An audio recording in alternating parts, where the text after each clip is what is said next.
વિદ્યાર્થી મિત્રો, ઓનલાઈન એજ્યુકેશનમાં આજે વિષય નામાના મૂળ તત્વો. અગાઉ પિંકેશભાઈ સાહેબે નામાના વિષયના દાખલા ગણવડાવેલા હતા.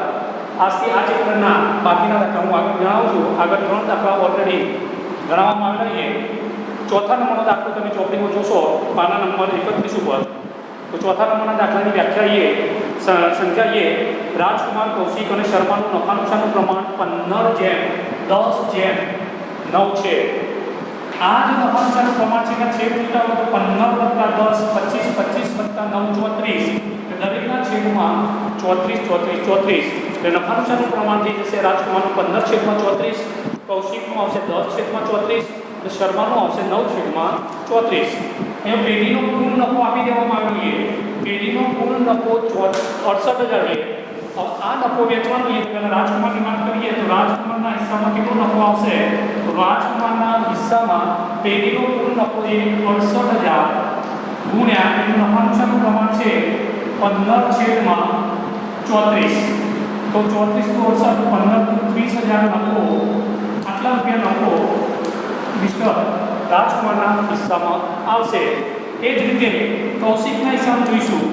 તો કૌશિકના હિસ્સામાં જોઈશું પેઢીનો કુલ નફો 68,000 ગુણ્યા એનું નફા નુકસાનનું પ્રમાણ 10/34 20,000 રૂપિયા નફો કૌશિકના હિસ્સામાં આવશે. એ જ રીતે શર્મા, તો શર્માના હિસ્સામાં જોઈશું તો પેઢીનો કુલ નફો છે 68,000 ગુણ્યા એનું પ્રમાણ છે 9/34 તો 9×2 18,000. આમ ટોટલ નફો 68,000 દરેક ભાગીદારોના હિસ્સે પોતાના નફા નુકસાનના પ્રમાણમાં વેચી દેવામાં આવ્યો. જો નફા નુકસાનનું પ્રમાણ ન આપ્યું હોય તો દરેક ભાગીદારને સરખા હિસ્સે નફો વેચવામાં આવતો હોય છે. એટલે અહીંયા ફક્ત તમારે નફા નુકસાનની વહેંચણી જ કરવાની છે. દાખલા નંબર 5માં જઈશું. એના પછીનો દાખલા નંબર 5 જોઈશું. તો 5મા દાખલામાં સંખ્યા આપેલી છે કે ભાઈ મહેતાને પંડ્યા કરતો 4 ગણો અને બાજપાઈને મહેતાના હિસ્સાનો અડધો ભાગ મળે છે. વર્ષના અંતે પેઢીનો નફો 87,500 છે. તો દરેક ભાગીદારનો નફો શોધો. આ દાખલામાં અને આ દાખલામાં ફરક કેટલો છે કે આ દાખલામાં નફા નુકસાનનું પ્રમાણ આપી દીધેલું છે. આ દાખલામાં નફા નુકસાનનું પ્રમાણ શરતી છે. આને આટલું મળે તો આને આટલું મળે એટલે શરતી ઉપર છે. આની ગણતરી આ રીતે કરી એટલે નફા નુકસાનનું પ્રમાણ શોધીશું. તો 3 ભાગીદારો છે મહેતા, પંડ્યા અને બાજપાઈ. જોઈશું મહેતા, પંડ્યા અને બાજપાઈ. આપણે શોધવાનું છે આ લોકોનું નફા નુકસાનનું પ્રમાણ શોધવા માટે કન્ડિશન રાખી એને જુઓ. પહેલાં કહેવામાં આવ્યું કે મહેતાને પંડ્યા કરતો 4 ગણો. મહેતાને પંડ્યા કરતો 4 ગણો એનો મતલબ કે આનો 1 રૂપિયો હિસ્સો હોય મહેતાનો 4 ગણો થાય. તમે રકમ કોઈ પણ ધારી શકો છો. અહીં 2 ધારો તો અહીંયા 8 થશે. એ 3 ધારો તો 3 ચોપા થાય. 4 ગણો કરવાનો કોઈ પણ રકમ ધારો કે ના મોટી રકમ ધારો તો પ્રમાણ મોટું આવશે.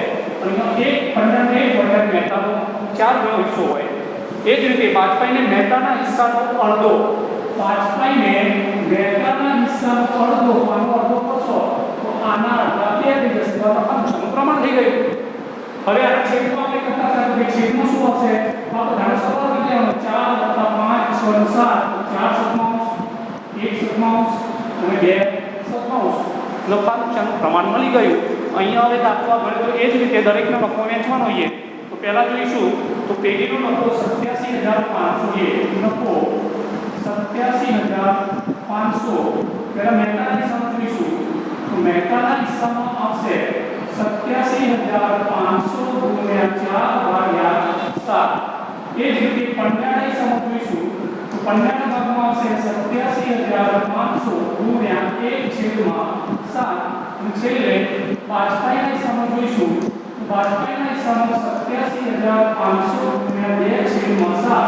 તમારે કેલ્સીયમ કરશો દરેકનો જવાબ આવે નફા નુકસાનમાં નફો થયો કે બનાય. બંને દાખલામાં નફો જ વેચવાનો છે. ફરક એટલો છે કે આ દાખલામાં નફા નુકસાનનું પ્રમાણ આપી દેવામાં આવ્યું હતું.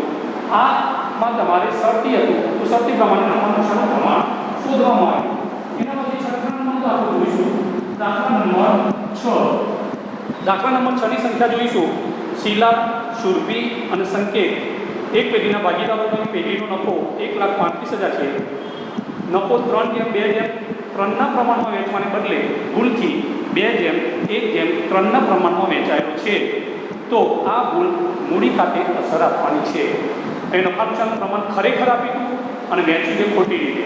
આપણે બંને રીતે કરીશું. ખરેખર નફો કયો આપવો જોઈએ અને ખોટી રીતે કઈ વહેંચણી કરીએ એ માટે ગણતરી દર્શાવીશું. તો પહેલાં 3 ભાગીદારો છે. તો ભાગીદારોનું નામ લખીશું શીલા, સુરભી અને સંકેત. સુરભી અને સંકેત.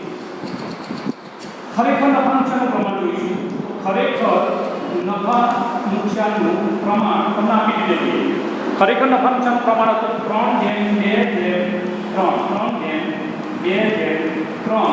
એનો મતલબ છેદમાં જોઈશું તો આપણે કેવી રીતે 3 + 2 5 5 3 8 3 અને 3 ખરેખર નફો વેચવો તો પેઢીનો કુલ નફો તમને આપી દેવામાં આવ્યો છે 1,35,000 નફો એ તમારો નફો 1,35,000 ખરેખર વેચી દઈએ તો દરેકના ભાગમાં કેટલો આવે તો સુધીના ભાગમાં આવશે સીના ભાગમાં 1,35,000 ગુણ્યા 3/8 ગુણ્યા 3/8 આવશે. તેથી આના ભાગમાં જોઈશું તો 13,500 ગુણ્યા 2/8 અને સંકેતના ભાગમાં પણ જોઈશું 1,35,000 ગુણ્યા 3/8 જોઈશું તો કેલ્સીમાં 1,35,000 ગુણ્યા 3/8 ગુણ્યા 3/8 તો 50,620 આ બંનેનો સરખો હશે. આ બંનેના કિસ્સામાં સરખો હશે. બંનેનું પ્રમાણ સરખું છે એટલે 50,625 તો આના ભાગમાં આવશે 50,625 અને આના ભાગમાં પણ આવશે સંકેતના ભાગમાં 50,625. સુરભીનો જોઈશું તો 1,35,000 ગુણ્યા 2/8 ગુણ્યા 2/8 તો એના હિસાબમાં આવશે 33,750. 33,750. ખરેખર નફો આ રીતે વેચવાનો હતો. ખરેખર નફો જોઈશું તો ખરેખર નફો વેચવાનો હતો આ રીતે વેચવાનો હતો. હવે ખોટી રીતે વેચાઈ ગઈ આપણે. ખોટી રીતે જોઈશું. ખોટી રીતે એનું પ્રમાણ આપ્યું છે. ખોટી રીતનું પ્રમાણ એટલે નફા નુકસાનનું પ્રમાણ ભૂલથી 2:1:3 એટલે નીચે જોશો તો 2:3 2/6 1/6 અને 1/6. અહીંયા એ જ નફો વેચવાનો છે 1,35,000 આ પ્રમાણમાં વેચીશું 1,35,000 ગુણ્યા 2/6 એટલે આના ભાગમાં આવશે 45,000. તો આના ભાગમાં આવશે 45,000. આમાં જોઈશું તેના અડધા થઈ જાય 22,500 ગણતરી કરશો 1,35,000 ગુણ્યા 1/6 કરશો તો આનું થઈ જશે 22,500 અને આનું જોઈશું તો 1,35,000 ગુણ્યા 3/6 ગુણ્યા 3/6 તો એનો નફો થઈ જશે 67,500.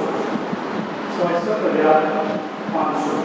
આ થઈ ગયું ખરેખર નફો અને ખોટી રીતે વેચાયેલો. તો કોને ફાયદો થયો કોને નુકસાન થયું જોઈશું તો આનો ખરેખર નફો હતો 50,625 એને મળ્યો 45,000 તો એના તફાવત કેટલો આવે એ તો જોઈશું તો 50,625 માઇનસ 45,000 તો માઇનસ 45,000 તો એનો 5,625 પ્લસ આવે 5,625. બીજા નામમાં જોઈશું તો 33,750 માઇનસ 22,500 એટલે કે 11,250. છેલ્લા નામમાં જોઈશું તો એનો જે 50,625 માઇનસ 67,500 એનો મતલબ એનો માઇનસ આવે એ 16,875 માઇનસ 16,875. હવે આપણે મૂડી ખાતે અસર આપવાની કીધી છે આમ નોંધ. તો આમ નોંધમાં એટલું યાદ રાખવાનું જેનું માઇનસ આવ્યું હોય એનું ખાતું ઉધાર થાય અને જેનું પ્લસ આવ્યું હોય એનું ખાતું જમા થાય. તો આ લોકોની આમ નોંધ લખવાની કીધી છે મૂડી ખાતે આમ નોંધ લખીએ તો લખીશું આપણે કે ભાઈ સંકેતના મૂડી ખાતે ઉધાર ત્યાં બંનેના મૂડી ખાતે જમા. તો આમ નોંધ લખીશું અહીંયા સંકેતની મૂડી ખાતે ઉધાર સંકેતની મૂડી ખાતે ઉધાર રૂપિયા 16,875 તે સુરભી શીલાની મૂડી ખાતે તે શીલાની મૂડી ખાતે જમા રૂપિયા 5,625 અને તે સુરભીની મૂડી ખાતે જમા રૂપિયા 11,250. ટૂંકમાં અહીંયા ખરેખર વેચાયેલું નફા નુકસાનનું પ્રમાણ અને ખોટી રીતે વેચાયેલું નફા એમાં કોઈને ફાયદો થયો હશે અને કોઈને નુકસાન થયું હશે. એ રીતે તમારી પ્લસ અને માઇનસ આવે, જેનું માઇનસ આવે એ મૂડી ખાતું ઉધાર અને પ્લસ આવે એ મૂડી ખાતું જમા. આ રીતના નફાની મેચિંગ કરવાની થશે. આવતી વખતે આગળના દાખલા ગણાવીશું. ત્યાં સુધી ઘરે પ્રેક્ટિસ કરશો. Okay, thank you.